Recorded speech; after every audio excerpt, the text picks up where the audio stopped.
क्या भारत को उसकी एनर्जी सिक्योरिटी के लिए एक नया और पक्का रास्ता मिल गया है? एक ऐसा रास्ता जो मिडिल ईस्ट के दलदल और चोक पॉइंट से बिल्कुल दूर है।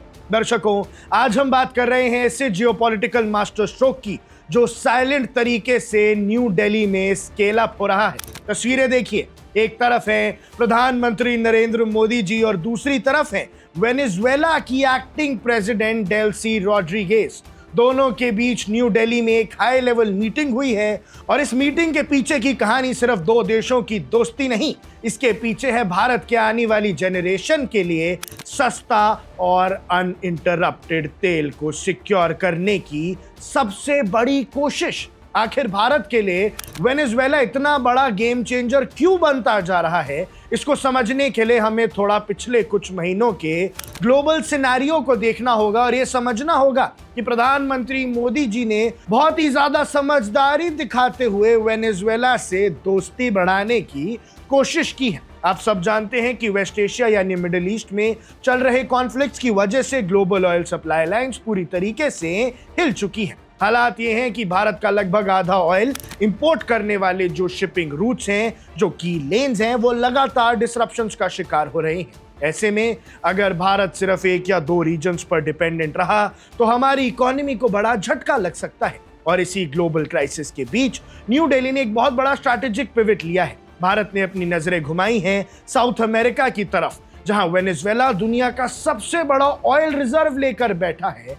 और ये पिवट कितना बड़ा है इसका अंदाजा आप इस बात से लगाइए कि वेनेजुएला चुपके से भारत का third largest crude oil supplier बन चुका है।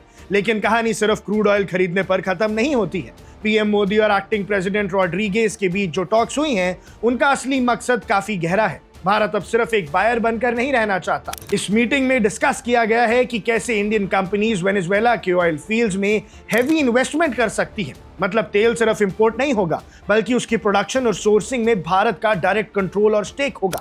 ये हमारी रिफाइनरीज के लिए एक बहुत बड़ी रिलीफ की बात है, क्योंकि उन्हें अब एक स्टेडी और सिक्योर लॉन्ग टर्म सप्लाई का अश्योरेंस मिल जाएगा। और चलिए थोड़ा और आगे बढ़ते हैं। अगर आपको लग रहा है कि ये डील सिर्फ ऑयल और एनर्जी तक लिमिटेड है तो आप गलत है। इस हाई लेवल बायलैटरल मीट में एक पूरा स्ट्रैटेजिक रोड मैप तैयार किया गया है जो ऑयल के बहुत आगे जाता है। दोनों देशों के बीच बात हुई है माइनिंग, क्रिटिकल मिनरल्स, ऑटोमोबाइल्स और फार्मास्यूटिकल्स जैसे सेक्टर्स में बड़े पैमाने पर इकोनॉमिक एंगेजमेंट को बढ़ाने की। क्रिटिकल मिनरल्स जो आने वाले कल की टेक्नोलॉजी, इलेक्ट्रिक व्हीकल्स और ग्रीन एनर्जी के लिए सबसे ज्यादा जरूरी है, उसके मामले में वेनेजुएला के साथ ये पार्टनरशिप भारत को एक नया एज दे सकती है। साथ ही भारत के ऑटोमोबाइल और फार्मा सेक्टर जो अभी ग्लोबल लेवल पर डोमिनेट कर रहा है, उसके लिए साउथ अमेरिका में एक नया और बहुत बड़ा मार्केट खुल जाएगा। तो सवाल वहीं आता है, क्या ये डील भारत को एनर्जी के मामले में पूरी तरीके से सेल्फ रिलायंट और सिक्योर बना देगी? ग्लोबल सप्लाई डिसरप्शंस के इस दौर में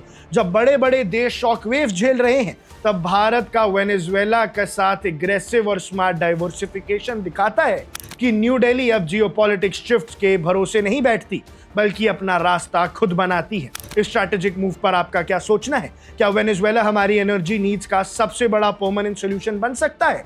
अपने थॉट्स कमेंट सेक्शन में जरूर बताइएगा। अब दिख रहे हैं वन इंडिया, मैं हूं आकर्ष कौशिक।